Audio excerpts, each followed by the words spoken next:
Olá, esta é mais uma entrevista da série voltada ao ensino de português como língua adicional. Esta é uma ação do projeto Produção de Multimeios vinculada ao PLAY UFPB.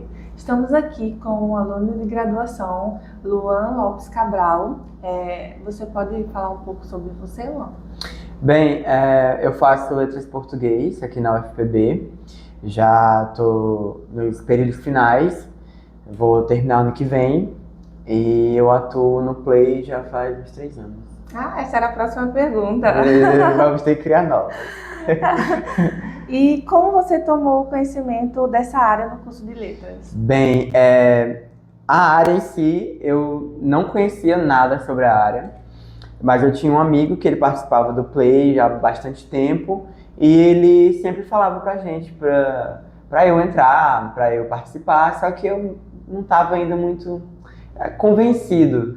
Aí foi quando estava na época da pandemia, aí a gente estava com uma carga horária bem menor, eu decidi por que não tentar entrar. Então eu entrei no Play quando estava durante a pandemia ainda e estava tendo oferta online das aulas. E foi através dele que eu conheci o Play. Mas justamente nessa mesma época, uma das professoras da gente, a professora Carol, ela abriu a turma de português como língua estrangeira.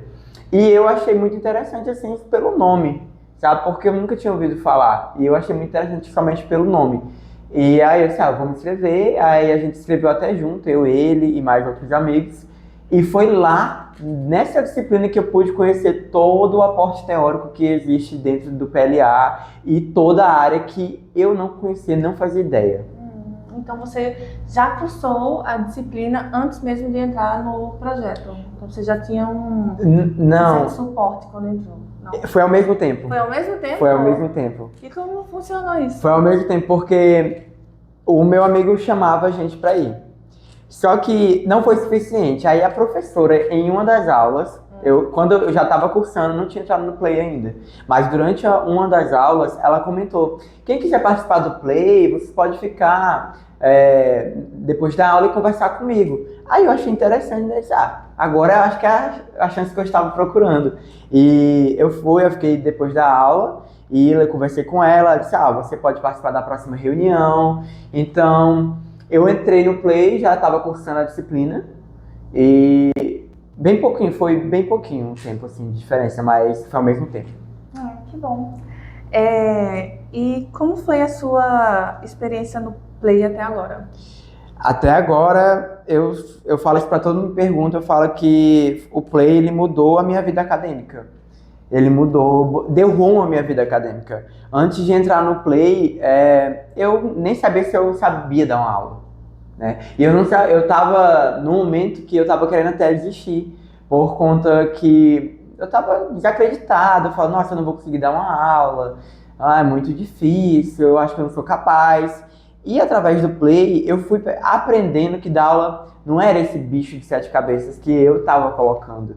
Então eu vi que eu precisava aprender bastante coisa, só que eu fui aprendendo fazendo no Play. Então, toda a minha vida acadêmica tomou um rumo totalmente diferente por causa do Play. E o Play, ele deu toda a base que eu precisava para dar aula, até para questões acadêmicas, como produção o que é um artigo científico, essas coisas, sabe? Esses congressos, essas coisas que a gente sempre escuta falar, e também a chance de participar em vários projetos de pesquisa, de extensão, de ensino docência, tudo pelo Play. Todos os projetos que eu participei, que eu fui bolsista até o momento, são pelo Play. Então, ele mudou totalmente esse rumo da minha vida acadêmica. O Play tá na sua base da vida acadêmica? Tá, totalmente. Que legal. E você pensa em seguir carreira como professor de PLA? Olha, eu quero muito seguir carreira em PLA, só que eu sei que existem certas dificuldades, porque, como você mencionou, é uma área que não é tão conhecida ainda. Então, por ser uma área tão conhecida, as chances de atuar são mais difíceis. Você tem que lutar um pouquinho mais para atuar. Até para você pesquisar coisas sobre também, existe pouca coisa ainda. Mas é pouca coisa em relação às outras áreas. porque existe muita coisa em PLA sim, existe muita coisa, muita produção. Só que em relação às outras áreas é pouca coisa. Então é uma área que não é tão estudada como qualquer outra área da linguística que a gente estuda no curso desde sempre. Tanto que a gente pode ver, a turma de PLA aconteceu 2 vezes até o momento em função optativa, não está no nosso currículo, sabe? Então eu quero muito continuar assim, porque eu adoro tudo em PLA, adoro dar aula para estrangeiro, ensinar da base, começar, sabe, a língua, realmente eu adoro, mas eu sei que é difícil, se eu quiser seguir eu vou ter que lutar um pouquinho mais, sabe? Então, é isso. Ok. E para você, qual é a maior diferença entre os estudantes nativos e os estudantes estrangeiros? Eu acho que você já participou dos estágios, já viu como é o ensino de português para nativos, né? Sim. E você já tem é capaz de fazer essa diferenciação. Sim, a primeira coisa, quando você é professor de PLA, que você vai perceber é que, dando aula para um estrangeiro, você vai pensar a sua língua de uma forma que você nunca pensou. Você vai ter uma outra visão, você necessita ter uma outra visão da sua língua. Porque ele vai perguntar coisas para você que você sempre soube e sempre falou. Só que para explicar é um pouco mais, o buraco é mais embaixo, eu vou dizer dessa forma. Porque é realmente, você tem uma análise que você tem que ter da sua língua e uma forma que você tem que explicar para ele que ele entenda, sabe? Então, é um trabalho que você tem que, sim, de reflexão na sua própria língua, que não é tão necessário na educação básica, né? Que os alunos, eles falam português desde que eles aprenderam a falar. Então, é a língua nativa deles. Então, o que eles precisam são coisas não tão corriqueiras no dia a dia, assim, porque eles falam a língua, eles sabem o português já. Eles vão querer análises sintáticas das frases, entendeu? Entender como funciona, o que forma uma frase, sabe? Quais são as classes gramaticais, essas coisas. E você não trabalha tanto essa reflexão da língua, mas você ensinando para um estrangeiro, você vai refletir bastante sobre o que você fala e sobre como você fala. Uma coisa que eu me pego, eu sempre, quando eu estou dando aula ou apresentando, ministrando aula, eu sempre me pego como falar isso. E em que velocidade falar também. Eu sou uma pessoa que fala bastante rápido. Uhum. E durante as aulas, no início, geralmente quando está começando as turmas, eles sempre falam, professor, você fala muito rápido, eu não entendo. E você tem que ter essa consciência e diminuir a velocidade e o que você fala. Geralmente, você tem que optar por estruturas mais simples, para que eles possam compreender. Então, seu cérebro está sempre trabalhando ali. Mesmo você dando aula, você falando, você vai ter que optar por estruturas mais simples e diminuir a velocidade que você está falando também. Então, é um trabalho diferente, só que funciona também. Porque a minha primeira experiência foi dando aula para estrangeiro. Entrei na sala de aula. O que eu aprendi dando coisa, eu utilizo nos estágios, por exemplo. Eu já, inclusive, apliquei atividades que eu apliquei aqui no Play para turma de estrangeiros, apliquei no estágio e funcionou. Entende? Mas é porque você tem que saber como adaptar também os conteúdos. E você tem realmente, mas eu aprendi bastante coisa que vai levar para minha vida profissional para sempre. Que bom, que experiência rica, né, que você tem. No Play, é comum a produção dos próprios materiais didáticos? Claro, no Play. Se você quer ser professor de PLA, você tem que ter uma mão na produção de materiais didáticos. Porque a gente tem muito materiais didáticos no aprendizado de inglês, francês, espanhol, porque são línguas estrangeiras que são estudadas e tem... Por exemplo, aqui no Brasil a gente sabe, mas no ensino de português para estrangeiro não existem tantos materiais didáticos. E se existem, eles não chegaram até aqui ainda, sabe? É difícil você encontrar. Geralmente você quer passar um conteúdo, você busca por materiais didáticos, até atividades, você não encontra com uma facilidade. E se encontra, não serve para a sua realidade, porque cada turma de PLA é uma realidade. Cada turma é uma turma. Então você tem que conhecer a sua turma e saber das necessidades daquela turma. Então o que pode funcionar para a sua turma, que você, vamos supor, você dá aula em Santa Catarina, com os seus estrangeiros. E não pode funcionar para mim aqui na Paraíba, para os estrangeiros que eu estou, entende? Então você tem que adaptar a maior parte das coisas que existem e criar. Criar do zero. Mas eu não sei criar material didático. Vai ter que aprender. Vai ter que aprender. Vai ter que aprender porque você vai necessitar, sim, desse recurso. E é uma coisa bastante rica também porque você está aprendendo uma coisa nova. Vê que a vida do professor não é receber tudo mastigado e só escrever no quadro. E é isso, você tem que montar a sua aula desde o início. Desde as atividades, o material que você vai utilizar e a aula que você vai ministrar. Então, é todo o processo que você vai participar. E você fica mais proativo também. É verdade. E eu acho que você adquire bastante experiência com a produção, né? Muita experiência. Qual é a pior parte de produzir o próprio material? E a melhor? A pior parte... Acho que a pior parte é você ter que produzir. Seria muito mais fácil eu pegar feito, sabe? É isso, mas eu acho que encontrar algo que funcione com sua turma.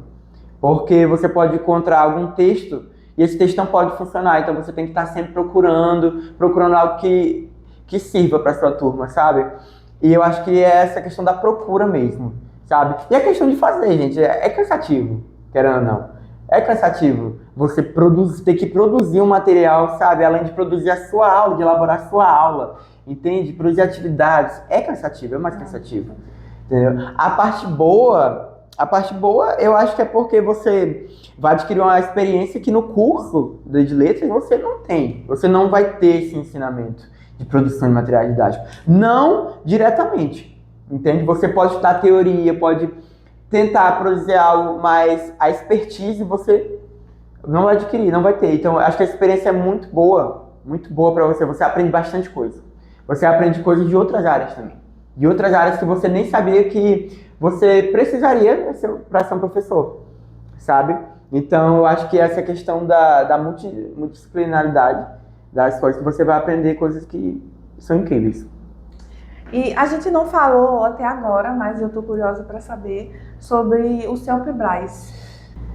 Bom, e em que medida o CELPE-BRAS influencia nessa produção de materiais didáticos? O CELPE-BRAS, ele é a prova que os alunos vão fazer no final do ano para ver se eles vão conseguir cursar na faculdade. Então, é uma prova muito importante para esses alunos.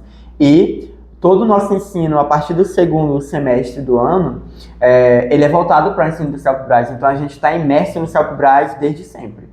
Então, até quando porque no Play a gente tem a divisão, né, de conteúdos. O começo é mais questões da língua, para eles conhecerem a língua. Mesmo nessa fase, a gente começa a introduzir o CELPE-BRAS. Então, o CELPE-BRAS e o Play, eles estão interligados e juntos até o final. Por tudo que a gente produz, até as atividades para casa, por exemplo, são atividades inspiradas nas tarefas do CELPE-BRAS, porque já vai preparando o aluno desde cedo para o que ele vai enfrentar lá no final do ano, sabe? Então, tudo nosso ali, querendo ou não, é influenciado por essa prova do CELPE-BRAS, o formato dessa tarefa. É para o aluno ele entender qual papel na sociedade ele vai desenvolver para poder escrever o texto. Entende? A parte da produção oral, né, que é das aulas de conversação que eu fico. O aluno analisar uma imagem e ele debater sobre aquela imagem, falar dos conteúdos que tem aquela imagem.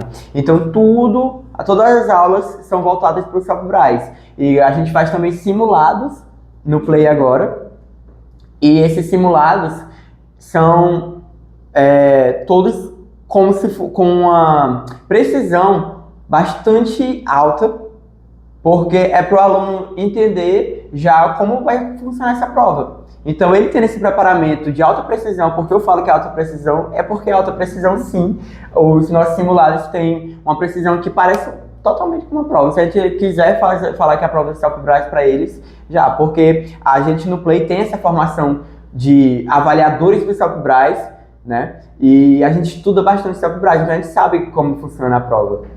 Então, nesses simulados, o aluno ele vai ter o mais próximo que ele vai enfrentar no final do ano. Então, nessa produção, a gente busca colocar tudo como o CELPE-BRAS cobra mesmo do aluno. Nas tarefas, entende? A produção de áudio, com qual vídeo o CELP Brasil utilizará, os elementos provocadores, da parte da prova oral. Então, todo o nosso trabalho no Play de atividades, até de produção de materiais didáticos, são 100% influenciados pela prova do CELP Brasil.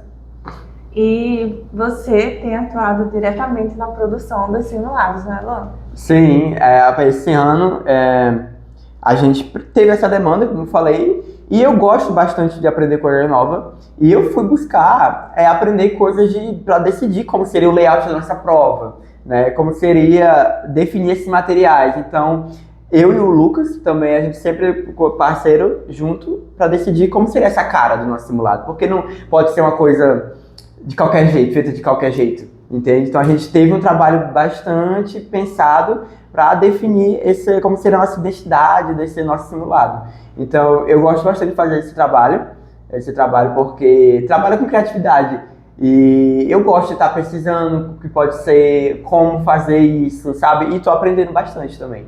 Como eu mencionei anteriormente, eu aprendo todo dia. Sempre ajudando na sua formação. Sim. E o Luan e o Lucas levaram os simulados do Play a um nível assim, muito alto, profissional, e estão sendo muito elogiados por isso, não é? Agora, Luan, você convidaria um graduando que acabou de chegar no curso de letras para entrar na área do PLA? Olha, vamos lá, porque na sua pergunta tem acabou de ingressar. Se acabou de ingressar na graduação, eu acho que não é bom você entrar assim, primeiro período, não. Mas a partir do segundo período, terceiro período, tudo bem. Porque no primeiro período, a gente a gente quer fazer tudo ao mesmo tempo. Mas é bom você entender a universidade primeiro no primeiro período, saber os seus limites, saber o que você quer seguir, sabe? Porque a gente pode mudar de ideia até se você estiver nos períodos finais, entende? Mas a partir do segundo entre. Você que está aí na graduação, participe do Play. O Play vai ajudar você em todas as áreas da sua vida. Querendo ou não, você vai estar preparado não só para ser um bom docente, mas para ser uma boa pessoa também. Eu digo isso porque o Play, ele me ensinou mais do que ser professor. Ele me ensinou a tratar pessoas também. Porque ser professor, você tem que saber tratar os seus alunos. E como lidar com os problemas desse aluno também. Entende? E tudo isso eu aprendi no Play, dando aula. E como eu falei, eu aprendi mais do que a graduação poderia ensinar. Eu falo isso porque sim, porque são coisas que a gente nunca vai estudar na graduação. Você só vai aprender fazendo. Então, é um trabalho muito positivo. Então, eu acho que todo mundo deveria ter essa experiência na graduação. Conhecer a área de PLA, que eu sou apaixonado pela área de PLA, conheço essa área é incrível e necessita de pessoas para atuar nela. Então, a gente tendo esses novas caras pro Play continuar funcionando, esse projeto incrível, continuar funcionando, a gente precisa dessas pessoas, porque a gente vai sair. Então, a gente precisa das outras pessoas que vão continuar esse trabalho. Então, entre sim no Play, procure o Play, procure PLA e participe conosco. E se apaixone pelo Play e pelo PLA como eu me apaixonei. Muito obrigada, Luan. Foi ótima entrevista. Eu tenho certeza também. que vai incentivar muitos graduandos a entrarem no Muito Play. obrigado também.